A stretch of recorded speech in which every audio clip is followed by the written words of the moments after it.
I think knowing what your lane looks like as early as possible in life, then staying in that lane and being the best version of you, to me, that is the ultimate as far as heading in the right direction. You know, the people that have been doing it for a long time, and somebody said to me, if you hang around long enough, you'll become the expert. Meet Sam, a trained engineer who over a decade ago leveraged his expertise in the construction industry to found Stoneart Australia.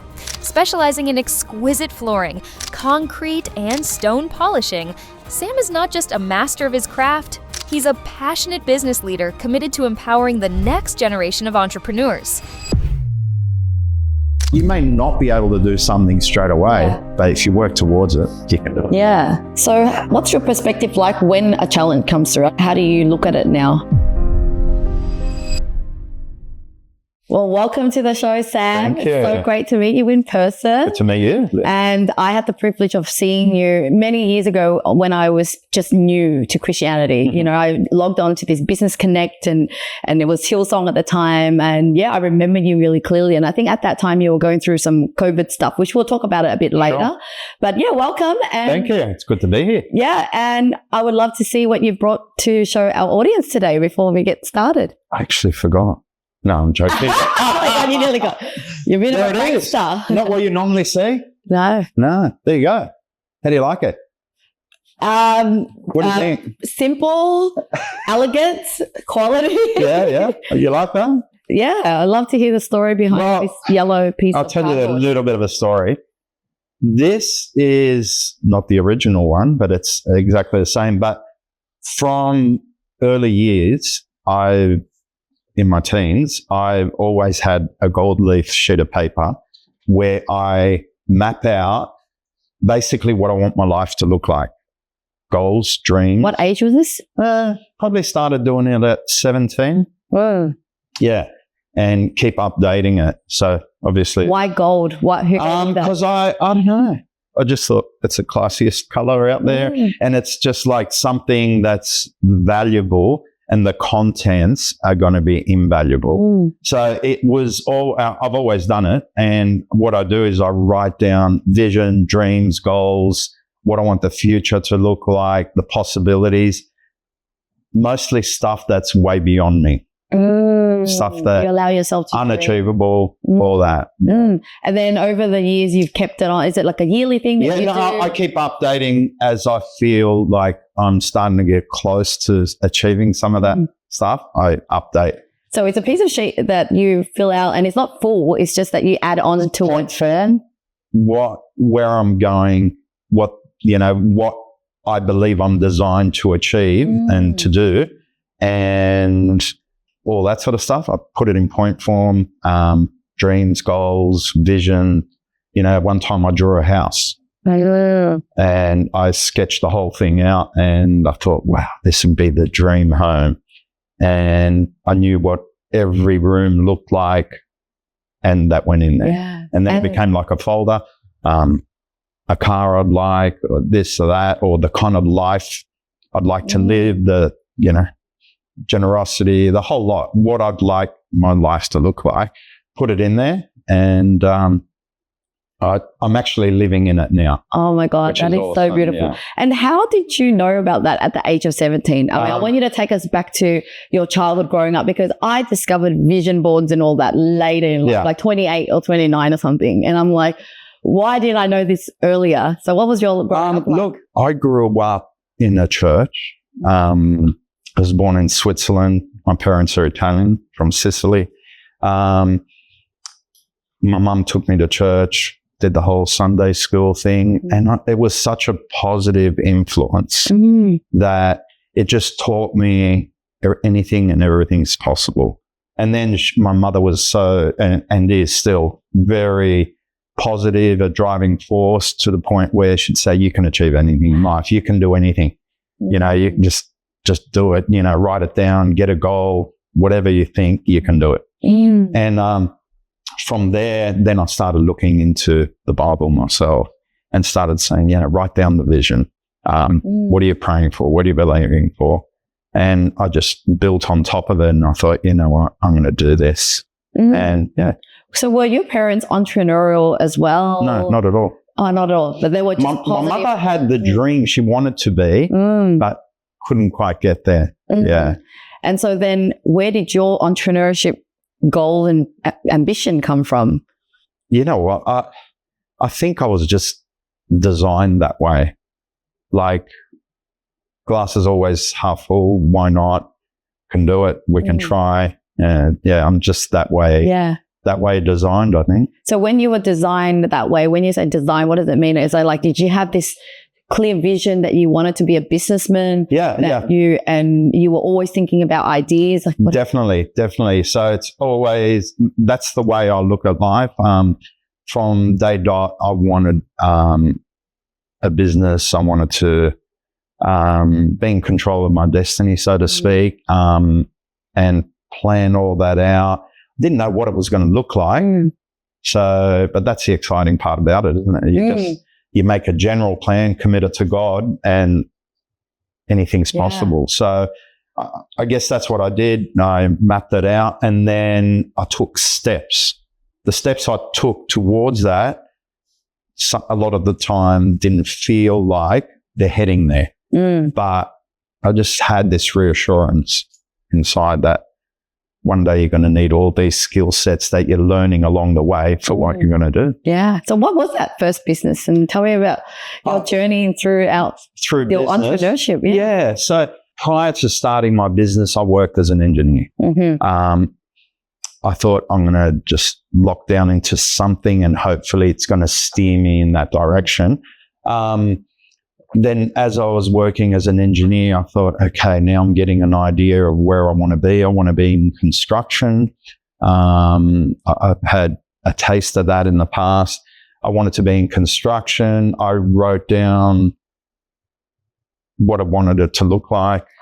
And we're living it today. We're in that today. It's actually beyond what we were hoping for. So then you started engineering. We started a business about 20 years ago now, and in construction. And we started, what we started doing was flooring, just concrete floors, polished concrete, all that sort of stuff. Were you hands-on doing it yourself at first? I was the marketing guy. I was the hands-on guy. I was the everything guy. Whatever it took, I had to do it. So I'd go to meetings with architects and designers, go back in my vehicle, change, put my work clothes on, go and work a bit, then go to another meeting, change again. And you just had to do whatever it took to get there. And we did that for quite a long time, quite a few years, and it was wearing me out, but I knew it was heading somewhere. Yeah. Can you go deeper into those earlier years? Because I've got friends going through startups at the moment, and it can get really disheartening, feeling like I thought it wasn't as hard as this, you know? Yeah. And I think sometimes when you hear the story, they're like, even though it's not, it's a sad story, it still gives them hope that, hey, we can survive it. You can too. So for me, it was like construction's heavy, hard, dirty, dusty, messy, especially doing what we were doing, concrete floors. It's just probably one of the hardest jobs there. And, you know, like thinking if we start this, then it eventually could be that. But how long is that eventually going to be? For us, it was like 12 years of grinding away. Before you felt like you were succeeding? Before I felt like we were starting to, like we were doing okay out of it, but it wasn't fantastic. You know, often I thought I could just go get a job. Yeah, we all and I can make similar kind of money, you know, the expenses. We were in Europe business. So, but we just kept doing it. And to get into it, I actually offered my services I got quotes from 4 people to do what I wanted to learn. Found out who the best guys were in Sydney, and then got their pricing. I understood how they price things. I went up to the best company and I said, look, can I work for you for free for 1 month, providing you teach me what you know. And they said, yeah, free for a month. Nobody does that. Yeah. Did someone teach you that, or you came up with that idea? No, I just came up with it. Because like, I've heard of that. If I would have said to them, can you pay me while I learn with you and then I'm going to bail, the answer would not have been the same. So, they were glad to do it. I learned from the best. And then we just kept doing it and kept doing it. And then I remember like looking at the competition out there, or, you know, the people that have been doing it for a long time and what their lives look like and what their work situation was like. And somebody said to me, if you hang around long enough, you'll become the expert. I think, well, how long is long enough? Well, sure enough, over 5, 6, 7 years, all these guys dropped off the scene. Poor management, bad this, bad that, had enough, retired, whatever. And then next thing you know, we're sort of leading the way. Yeah. Well, I'm just curious because when I first started my business, I wasn't a Christian. I was just seeking freedom, flexibility, and more money. And then eventually I became a Christian, and I felt more, there was a purpose for me. Like I really wanted to give back and create jobs for people. Because you grew up as a Christian already, like, did you already know your purpose in this business, or was money really the motivator at the beginning and then eventually? Look, I don't think money was the motivator. I always see money as the byproduct of doing things the right way. And obviously, if you're running a business, the money has to be there because otherwise you're missing the point. Yeah. I felt like I knew that that's what I had to do, but the details were slow coming. And I just think every step is like a step in that direction. And if you're open to looking out for the signs or opportunities and grabbing them, there may be 4 opportunities out there, and I'd grab them all and try and do everything with very little time. And 2 of those things would work, 2 wouldn't. Okay, we'll drop that. We're going to run with this. And then constantly evolving with that as well. Like, okay, that's not working. Maybe we need to tweak it, adjust. Forward. So if you said money wasn't the motivator, what was the motivator for you in business and waking up, going through the 12 years of not really earning the ideal income? I think knowing what your lane looks like as early as possible in life, then staying in that lane and being the best version of you, to me, that is the ultimate as far as heading in the right direction. Now, you still don't know where you're going. You still don't know what it looks like, but you know you're in the right place at the right time. That feeling is already satisfaction, and it helps you to overcome the hardships. So when you say lane, you mean your strength, your strengths, your gifts, your talents. The way I frame it like that, because it's like, that's the race I've got to run. And I know that God has given me X amount of talents, gifts and talents. So if I stick to that and do what I'm designed to do, it can only be good. Yeah. Can you describe some of those talent things that you discovered about yourself? Like, what is it about property that you love? What is it about construction? Look, I love being able to build something or be part of building something that's a bit of a legacy that, you know, we often drive through the city and through different parts of Sydney, and my kids go, "Yeah, we know you worked on that. Yeah, we know you're a part of that."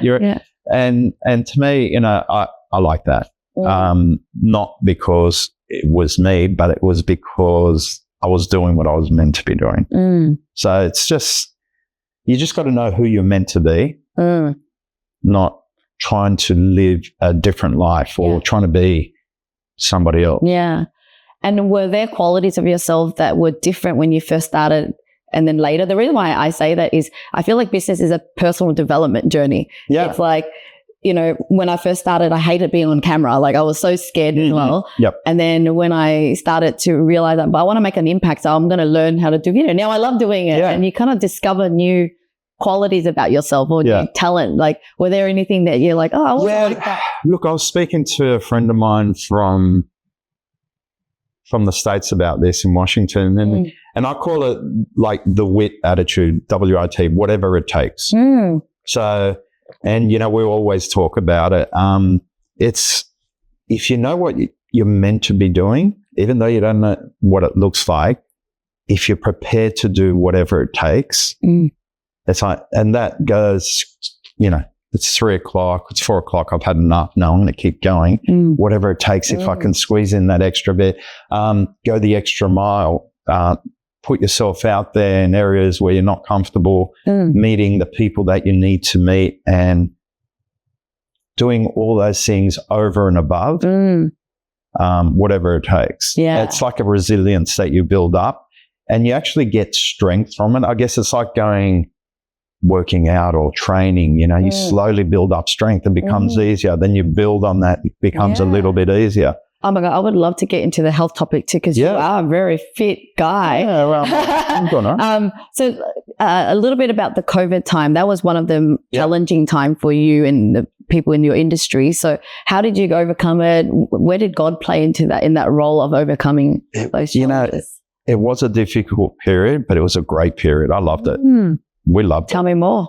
Like family, business, the whole thing was great. So it was a time of opportunity. I saw it that way. Did you immediately have that perspective, or was my immediate perspective was panic? What the heck's going on here? What are these people doing? You know, is this is this real? Is this an overreach? Is this an overreaction? Or is it happen with my business? Is it really whatever? Yeah, is it bad? But what we just seized the moment, I guess, made the most of the time. So we, with a bunch of people, started some business connect groups. Which is that time? That was new. That was around that time, because we were trying to meet up and it was too hard. And we thought, So before that, it was in person, but now it's just online. Well, there was little meetings here and there, and then a couple of guys decided to do Zooms and said, let's all chip in and work together on it, and we'll build a community, which was great. Yeah. You know, made a lot of friends out of it. That's how I found you. Yeah, that's right. Yeah. And at the same time, you know, we had a lot of favor with our work, where a lot of people were, you know, areas were closed, all that sort of stuff. The companies we worked for said, no, you guys are essential. We need these things. We never stopped. There was no traffic on the road. It was fantastic. It was. I had the whole road to myself. You know, the small amount of period where we couldn't go to work because they were nutting these issues out. What a great time to do your renovations and build and get stuff done. You know, so we actually achieved so much. It was a great opportunity. You know, there was the hardships that went with it, and I'm not oblivious to that with a lot of people, but for us, it was a time of growth, opportunity, and we just kept going. So what's your perspective like when a challenge comes through? I know in business, you know, at whatever stage, there's always challenges. So, you know, how do you look at it now? Sweat, stress, smile. I love that. And just don't let anyone see the sweat. Stress, smile. Oh, my God, the three people only see the smile. See, they don't know what you go through. So they I had a discussion with a young guy I was talking to recently, and they said, yeah, your life looks good. Yeah. You know, it's like. Lucky you. Yeah. It's just the sweat and the stress they don't see. They see the byproduct. But the byproduct, you know, which could be materialistic things, it could be whatever they see visually, is not what it's about. Yeah. The journey of running your lane and doing what you're meant to be doing is what it's about. But people focus on the byproduct, whether it be the wealth aspect, the traveling, whatever it is. They see that and they think, oh, wow, it's all about that. It's got nothing to do with it. That's just byproduct of the journey, running your race, multiplying your talents, doing what you need to be doing. Yeah. And that's a topic I would love to explore more around, wrestling between the wealth and the abundance that we create for ourselves because of the hard work and the resilience we do. And, you know, making sure that people don't misjudge that and go, oh, you're greedy and you're building that. And I thought you're a godly person. Why do you have so much wealth? You know, what do you think? I've had lots of interesting conversations around this, because people that are new to the journey that don't get it, look at the byproduct, which could be the wealth, and say, if I had all of that, I would give it all away, or I would do this, or I would do that. And I say, what a load of baloney. I said, it's the biggest myth out. It's got nothing to do with it. If you had what you have now and you're not giving it away now, later on, you're not going to be doing it, because money's a magnifier, right? You're greedy now, you're going to be more greedy later. So if you learn to be generous with what you have, as little as it is, whenever it is, as early as you can, then it's no different later. So if you get used to giving the small bits, then as you grow and you are able to give more, it's no different. Yeah, and that's the way I see it as well. Like, having a business allowed me to create wealth. Now I don't just look after my own family. I get to take my in-laws and my parents on a trip, and then I keep increasing that frequency, and being able to have that choice is so wonderful. And, and then I want to be able to have a dream of making more so that I could donate to my church and help them out. Fantastic. And I think it allows you to create memories. Yeah, create memories, experience, have a look at the world. And, wealth helps you to be able to do podcasts and share your journey and other people's journey and help thousands of other people. Thousands. And you got to also love yourself first as well. Like, then, in order to help others, you also got to fulfill your needs. That's and then you help others. So going through running businesses, did you ever wrestle with also hiring the wrong people and then having to let them go, having to deal with, hard conversations, but you know that you need to be more of a godly person around? Another interesting point, had to learn that from basics. I never studied any of that. Everything I studied had nothing to do with what I'm doing. So, employed the wrong people. But after a while, I got a sense of our business. Part of what our business needs to achieve is to help people that are transitioning from one job to another, or people that are studying and need part-time employment. That was one of our goals, and we said we want to be able to help people in the interim on their journey. But while we've got them, we're going to input as much as we can into their life. Like, we'll help them with the work. We've got to get the job done, but we're going to input what we know and what we learn and some of our godly factors into that equation.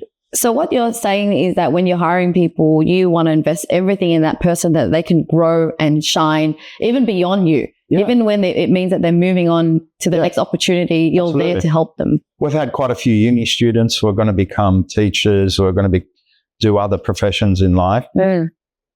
But we've got the chance to input into their life to help them with their work, help them with their finances, inspire them a little bit, steer them a little bit, and then they go. If you try and hang on to things with a clenched fist, you can't receive. So if you keep an open hand and just let people come through, and we know we're part of the God plan and we're at the right place doing the right time, so we're not going to get burnt. So there's no... And I think one thing that reassured me is understanding that we don't own anything. God owns everything. We're just conduits. Exactly. So the gifts and talents are there to be multiplied and given away. So, we're just conduits for the gifts. The gifts I have that I believe the God-given gifts that I have been imparted into my life are to help others. So. And working in your industry, it's such a male-dominant industry, much of it. And is it difficult to help them to understand God and understand that softer side of life? Yeah, look, sometimes it can be, but I think you got to let your light shine by the way you talk, the way you do business, and the way you can compose yourself, the way setting you a good example. Yeah. That will give you the respect, right, that you got to earn. And then people will listen to you. So they see your life, the way you conduct your business, what you don't compromise on, and your standards. They see that. To me, that's louder than words. Then after that, when people want to know more details around that, then you have the opportunity to speak. But you're coming from a place of substance rather than listen to what I got to say to you. I want to tell you something. Yeah, yeah. It's totally different. And being a man, you run a business and you manage to take care of yourself, fitness, family. Like, were you always that way, or you discovered it along the way? No, I started that way. I think I lost my way with fitness and health for a period, quite a few years. And then I thought, due to just work? Just being run down, eating poorly, just being worn out. They're all really good excuses, aren't they? Great excuses. There are no excuses. I just chose that over looking after myself. And, it got to a point, I think it was just before COVID, I thought, you know what, no more. Now it's time to change things around. And, what was the shift? Was it like you're fit into clothes? No, because I was watching people. I met up with a lot of people that I used to know from school days. When I met up with them, I thought, wow, you guys look really bad. I hope none of them listen to this. We're not mentioning names. So No. This was when I was in the city, and I thought, oh, wow, what happened to you people? Yeah. Like, you look like you've aged really bad. And then I thought, because you kind of start at the same age, look similar, and then this is when you see. And then I thought, they're probably saying the same thing about me. And I thought, I've got to do something about this. And, you know, I'm thinking we work hard, we do it, we tick all the other boxes. If you don't have good health to go with that, to enjoy the fruits of your labor, I think you miss the boat, because I think it's just equally important. So you were talking about, I guess, other priorities in life, which is family, health, and all that. Yeah. How do you actually manage it, though? You know, sometimes people go, yeah, I get it. I know what to do. I don't have time. And how do I start doing it? You know, what was your method? Look, I remember listening to this message about having all gauges, like the gauges in your car, you know, your marriage, your work, your this, your health, your that. And as soon as you start seeing some gauges go down. I love that metaphor and visualization. Yeah. You just, you know, if your car's got no oil and you keep driving it, it's only a matter of time before something's going to go pear-shaped pretty bad. And I think all of those aspects are the same. So once you see some of those gauges go down, and, you know, you'll hear about them. Yeah. And you just got to deal with it. And, yeah, like what is your routine like? So people can kind of go, okay, I might be able to try to adopt that. My routine now? Yeah. My routine now is I train every morning, 6 days a week. What time do you wake up? What time? Wake up at 4:30. Get ready, get to training at 5:45. Train for an hour. Cardio and all that sort of stuff, like it's a BFT kind of workout. And I do all that kind of training, go home, get cleaned up, get to work. So get to the office or get to the sites, do whatever I need to do. But that's now a non-negotiable. And if something, you know, like urgent and important comes up, like a podcast or something, then I'll train in the afternoon. Yeah. And how did you train yourself to wake up that early? Like, I wake up at 3 and people go, what? I started at 4, but it's the only way that I could fit in the things that are important to me. You know, the meditation, the prayer, the Came a bit easier for me because I've been doing it all my life. Right, with your work. So construction, living out where we live, where we choose to live, an hour away from the city. You're not going to get caught up in traffic. You're going to get up at 4:30 no matter what. You're going to be wherever you need to be by 6 o'clock. So I've been doing it all my life. The sad part about it is I go on holidays and everyone's sleeping in and it's 4:30 and I'm walking around the house, the hotel or wherever I am thinking, now what am I going to do? So, so I'm just used to it. It's part of my routine and I don't change it. How important is discipline for your life and your business? Like how much is it comes down to habit, the success of it, the success of your life and your... Yeah, look, it's critical because it becomes a habit because you keep doing it over and over again. So I was talking to a friend this morning on the way in here and he's saying, I'm just feeling really slow, lethargic. I might put some things off. I said, yeah, it's like mowing your lawn. If you don't mow your lawn, let it go for a few weeks in summer and then see what happens afterwards. You're going to have to mow it 3 times. You're going to have mess everywhere. It's going to be a lot of extra work. So you can choose to let it pile up or you can choose to stay on top of it. I'd prefer to tackle issues as they come up. So deal with everything straight away. Do you have any hacks for people that want to build a habit? Hacks that I get, like accountability is really good. It can be helpful. I like accountability. As far as someone to push and drive you a little bit. Yeah. Does that come from a form of like a PT or? Well, I started with the PT and then I started doing my own thing.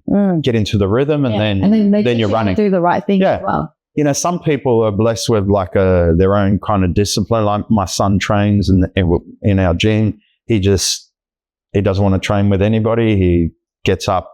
He's got his times. And nothing's going to interfere with that. It doesn't need anybody. Like for me, a little bit of encouragement goes a long way. But then once I'm in that mode, then nothing's going to stop. It comes back to whatever it takes attitude. If you think something is important enough and you have a whatever it takes attitude, you'll just do it. Yeah. You'll get it done. Yeah, yeah. If it's not a priority and it's not important and you don't have that attitude, well, you know, things slip by. Yeah. Now that you've got a habit and you love to work out 6 days a week, it feels like you just enjoyed the journey. Do you still have like a fitness goal or do you still have, certain goals that you're trying to hit, or is it just really like, no, I'm just enjoying the process? There are fitness goals and I got a lot of friends that challenge me along the way, constantly. They say, I bet you couldn't do that. That's the worst thing you could ever say to me because I'm doing it now. Yeah, I bet you can't do a handstand push-up. And this was the last one. I thought, I've never tried one of those. So now, in my spare time, without them knowing, I do progressions for a handstand push-up. So can you do one? So I haven't tried it yet. Oh, but I'm close. We might have to try it today. It wouldn't be a good look. But things like that, like you may not be able to do something straight away, but if you work towards it, you can do it. Yeah. But is that more of just a fun challenge? Fun challenge. What are goals for you? Are they nowadays? Is goal just to see what you can do in life, or is it? I think my goals are just now to be the best possible version of me. So run my lane with who I'm meant to be to the best of my ability. Everything else, is just byproducts of that. So, like someone said to me, where are you going? What are you doing? I said, I know where I'm meant to be going. I know what I'm meant to be doing. I'm going to try and just do that as best as I can. I was in a meeting the other day and they said, it was a business meeting regarding a project we're looking at. And they said, look, who do you normally compete against? And I thought, I don't compete against anybody. And I said, I don't want that to seem like it's an arrogance thing, but like I compete against myself. And if you're getting us, you're getting the best version of us. And I guarantee you're going to get the best result. So I don't see as I have competition because there's nobody else running in my lane. It's just me. Yeah. I love that. How do you ensure that you're not going too fast? Like as in, I myself feel like I'm very ambitious and I just want to achieve everything really fast. But then it also comes with the fact that you're pushing yourself too hard. Like you don't have to. Like, hello, slow down to go fast. Do you ever battle with that? And yeah, I do. I've got a great wife that keeps me in check. That's where that comes in because my husband's very opposite to me. Really? Like, slow down, you're going to burn out. Yeah, I'm going all the time. I'm like, let's do this, let's do that, let's start another project. Yeah.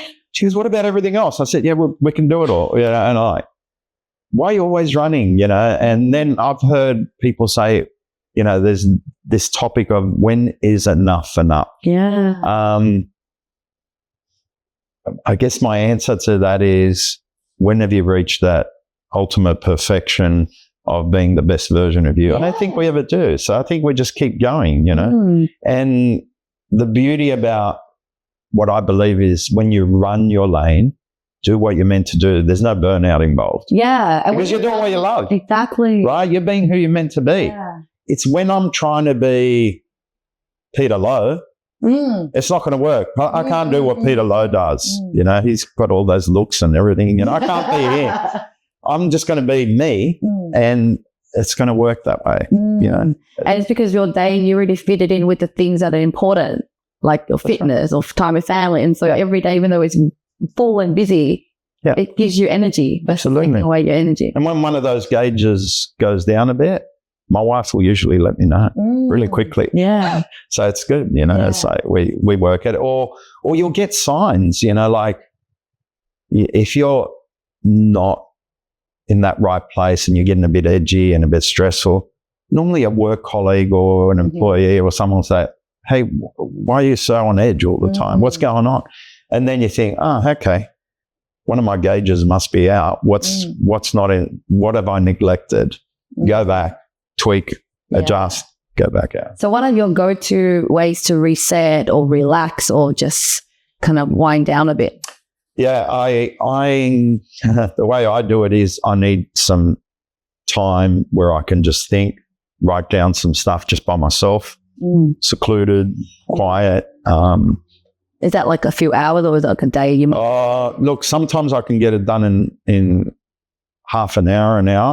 Sometimes I just got to sit there and, you know, I may pray, I may read something, and then all of a sudden some inspiration will come through. And it feels like God's steering me in a certain direction. Or sometimes I don't get any of that. And afterwards someone will ring me and say, hey, if you consider this, and I get that. Yeah, that's the message I was meant to hear. And I utilize that. Yeah. And you mentioned you have a wife, you have kids. So 2 kids. Yeah. How are they on the journey of spirituality, and are they embracing that journey, or is it something that you wrestle with them? No, they're all on the journey. My daughter, she's 20. She loves to sing. She's involved. She leads a young bunch of girls. She's done lots of like Shine program, different programs to help young girls coming up through. So she's on board 100%. My son's wired totally different. So he does his own journey. He's got his own people that he iron sharpens iron, does all that sort of stuff with. Yeah. And if I have children, I mean, I do have children. If I have children, I have my children not embracing it. They're still young, maybe 12, and they're like, oh no, I don't want to go to church. You're forcing me.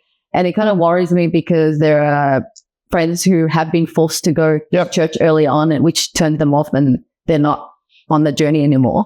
And so what advice would you give to someone that is like, yes, I want my family to be involved. Sure.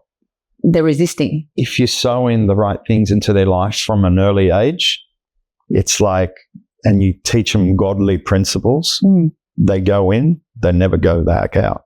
So they're staying there. So there was a few years in my life where I went a bit, turned right. Yeah. They call it all of that for me. Turned right where I was meant to go straight, and found myself in all the wrong places with all the wrong people doing all the wrong things. And I knew what I'd been taught from an early age. And all of a sudden I'm in these places with these people, and I get a sense deep within, you don't belong here. I've got another plan for your life. I've got something really good for your life. And I felt like it was God leading me where I need to go. And so I'd go somewhere else trying to suppress that thought. And then again, you don't belong here, you know. Yeah. So we can choose to listen or not listen. You know, we can choose to, you know, follow that path or not, or that voice that's still. So it's like we just try our best to instill all those principles to them.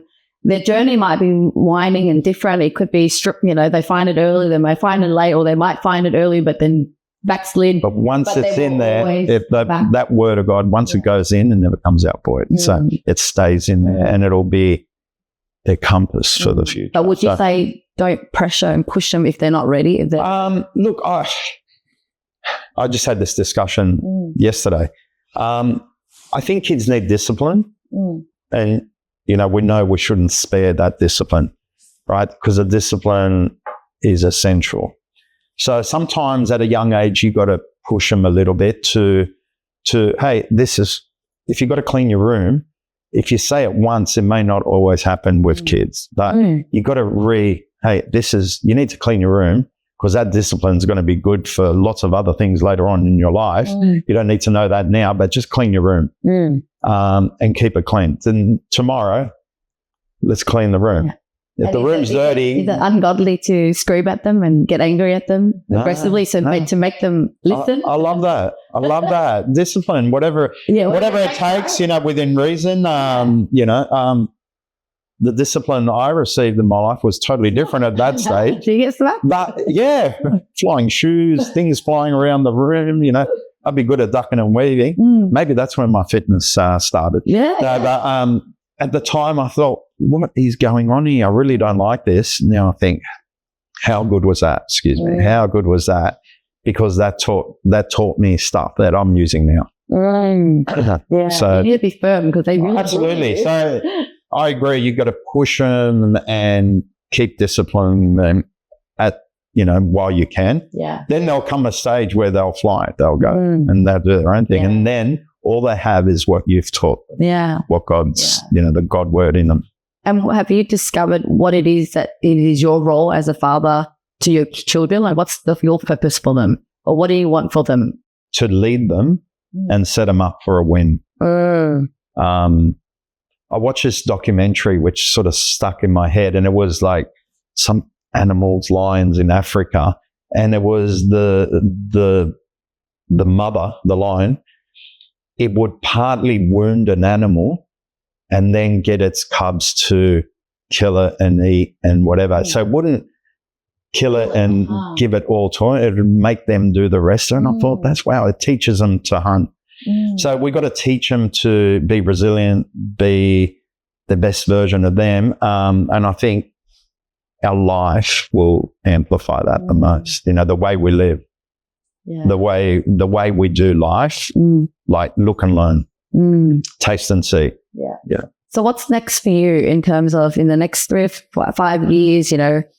What are some of your aspirations? Yeah, I've got a new one of these going. Okay. It's being updated. Just handwritten, like you write? Yeah, I just handwrite.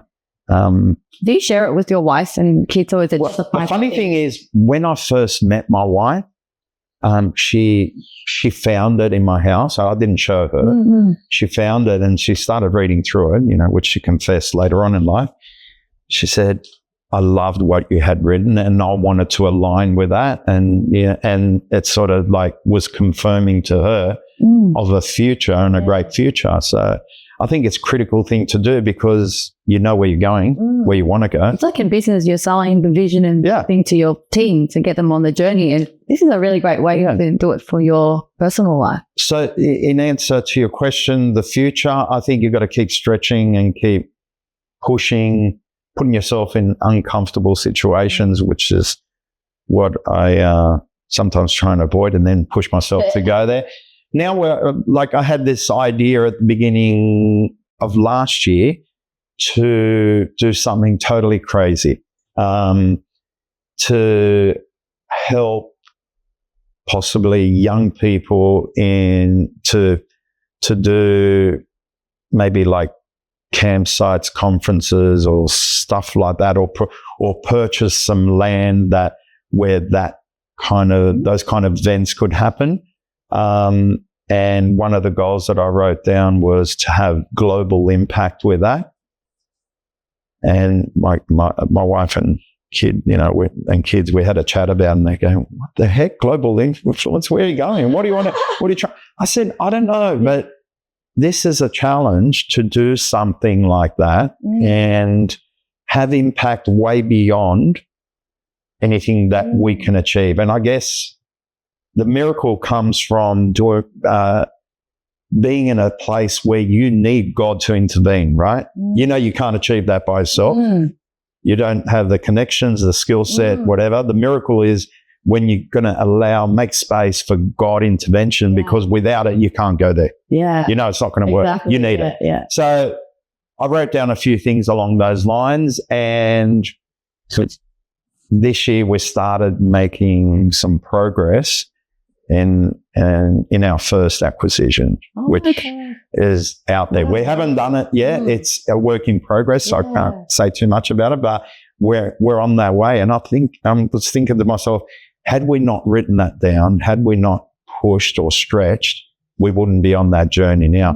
And even though we're not there yet, the journey has taught us so much. We've learned so much, and I'm thinking, I wonder if I would have wrote down something even bigger, greater, where we could be now. So it's always... You are so inspiring, Sam, because as we age, we start to think about retirement, how to make life easier, think smaller, because we've done enough work. And here you are being bigger. Yeah. It's so exciting. Yeah, I mean, it's like I said before, it's when you're running your lane, there's no burnout. There's no... I'm exhausted from doing this. It's like, I love doing this. You meet people. It's opportunity after opportunity. Yeah, it's great. Well, this leads me to the last question that I ask on behalf of my audience is how to actually take the leap of faith to go for whatever that freedom is for someone. So they're afraid, they're unsure, they have an idea, a dream, but they're afraid to take that action. What advice would you give them? I think you got to map it out and what it looks like. There's a lot of due diligence involved. And then I think a big factor is surrounding yourself with the right people. Because if you have the wrong people around you, no, you shouldn't do that. Or that's too hard. Why don't you do something else that's easier? Or, no, I tried that once and it didn't work. The wrong people will pull you down. The right people will say, I believe in you. You're serving a big God. Anything is possible. You can do this. They'll get alongside you and push you forward. You know, I've been blessed to have that right mix around me, but I put myself in that situation, in those circles where I had the right people around me. And these people cheer you on. You know, as soon as you have a win, they're going, that is awesome. That is great. We love seeing that for you. You deserve that. You worked hard and that kind of stuff. So right people, committed to God, write it down. Pray. Wouldn't you want a friend like Sam? And this thinks big, it is so positive. Well, thank you so much, Sam. You're welcome. It was an amazing conversation. I've learned so much, and I hope it inspires a lot of men to get into fitness, to think big instead of thinking about retirement. Sure. So thank you. You're welcome. It's been great. Thank you.